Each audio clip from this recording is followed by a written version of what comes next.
ఒక అమ్మాయికి వద్దంటున్నా పెళ్లి చేశారు వాళ్ళ పేరెంట్స్. పెళ్లి చేసుకోకపోతే మేము చచ్చిపోతాం అని బెదిరించి మరీ చేశారు. సరే అని చేసుకుంది. పెళ్లి చేసుకున్న తర్వాత వాళ్ళ హస్బెండ్‌ని టచ్ కూడా చేయనివ్వలేదు. "నువ్వు టచ్ చేస్తే, నా ఒంటి మీద చేయి వేస్తే నిప్పి పెట్టుకొని చచ్చిపోతానన్నది. నీకు ఈ పెళ్లి అంటే ఇష్టం లేదని నాకు తెలుసు. నేను ఫ్రెండ్‌లాగా ఉంటాను" అని అన్నాడు. సరే అన్నది. "ఈ పెళ్ళంటే ఎందుకు ఇష్టం లేదో చెప్తావా?" అని అడిగాడు. "నేను ఒక అబ్బాయిని ప్రేమించాను. తను యూఎస్‌లో ఉంటాడు. జాబ్ కోసం వెళ్ళాడు. అతను వచ్చిన దాకా వెయిట్ చేయకుండా, నా ప్రేమని నా పేరెంట్స్ అర్థం చేసుకోకుండా పెళ్లి చేశారు. సో, అందుకే ఈ పెళ్లి ఇష్టం లేదు నాకు" అని అన్నది అమ్మాయి. "నీ ప్రేమికుడు వచ్చినంత వరకు నాతో ఫ్రెండ్‌లాగా ఉండు. నేను నిన్ను ఇబ్బంది పెట్టను. ఏం చేయను. టచ్ కూడా చేయనివ్వను. టచ్ కూడా చెయ్యను" అన్నాడు.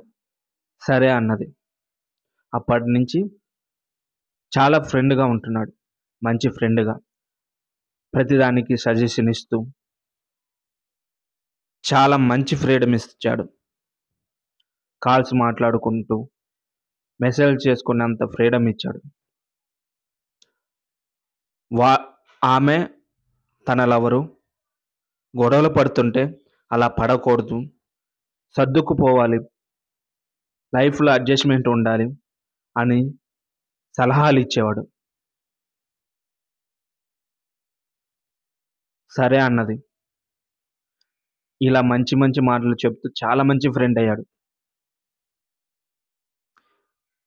అబ్బాయి యూఎస్ నుంచి వచ్చాడు. "నువ్వు వెళ్ళే టైం అయింది.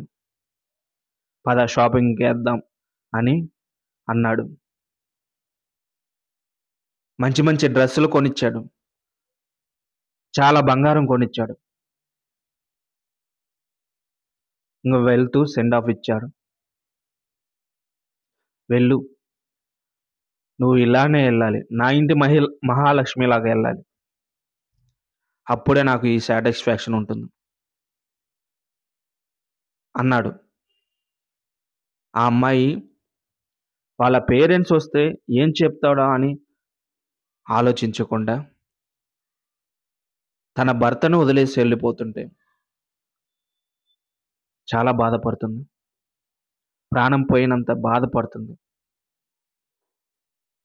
మిస్ అవుతున్నాను అనుకుంటుంది. నా లవర్ కూడా ఇంత ప్రేమ చూపించలేదు. ఇంత కేర్ చూపించలేదు. ఏ రోజు కూడా గొడవ పడలేదు నా హస్బెండ్ అనుకుంది. "నేను మిమ్మల్ని విడిచిపెట్టి ఎళ్ళలేనండి" అంటూ ఏడ్చుకుంటూ హస్బెండ్‌తోనే ఉండిపోయింది.